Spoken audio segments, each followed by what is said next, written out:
from Indonesia. Assalamualaikum warahmatullahi wabarakatuh. Alaikum salam wa rahmatullahi wa barakatuh.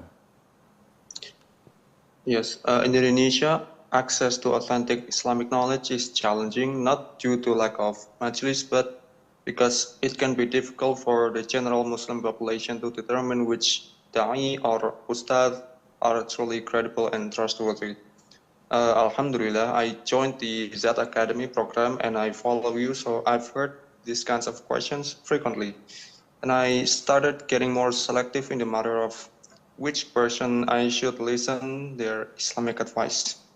So my issue is when my father asks me to accompany him to a majlis where the da'i is not 100% trustworthy, but he's somewhere in between 50% and 100%.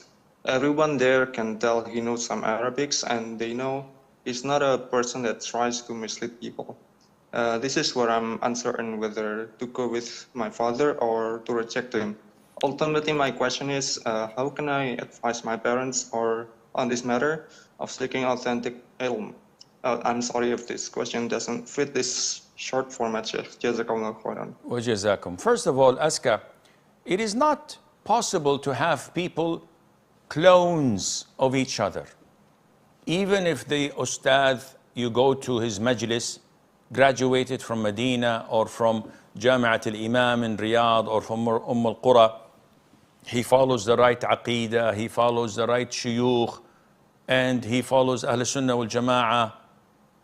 Still, there has to be differences. Yani, let's go back in time where the Prophet ﷺ and his companions were together. Even at that time, companions may have differed in opinion. The Prophet says, alayhi salatu wasalam, none of you should pray Asr except in Bani Qurayza. They all marched to Bani Qurayza, and in the middle of the way, the sun is about to set. Half of them prayed. The other half said, the Prophet said, don't pray Asr except in the Bani Qurayza.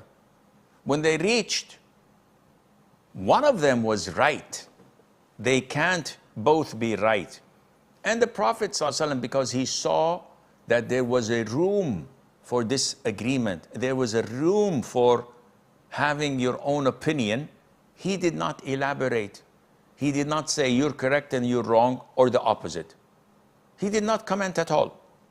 Meaning, I could go to a majlis and imagine in this majlis, Sheikh so-and-so speaks, Sheikh so-and-so speaks, Dr. so-and-so speaks. Do you think I agree with everything they've said?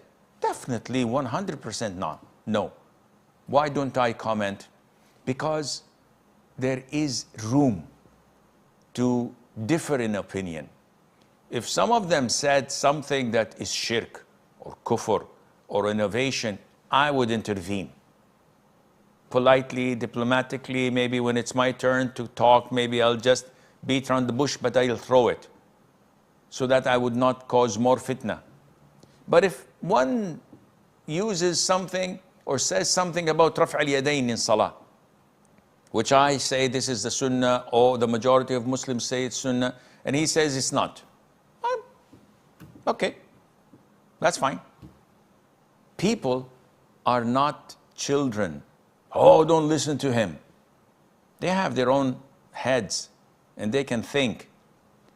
If the issue itself is an issue of dispute between schools of thought, between imams of the Salaf, why would I feel forced to force people to listen and follow only me because I'm doing Z Academy, because I'm following so-and-so? No. As long as there is room, go ahead and learn whatever you can. Maybe you'll find something that's beneficial. As long as the ustad is not known for shirk, for innovation, maybe he has moderate opinions, but he's not an innovator. He's not doing anything going against the aqeedah. His aqeedah is fine. I see no problem in that, inshallah.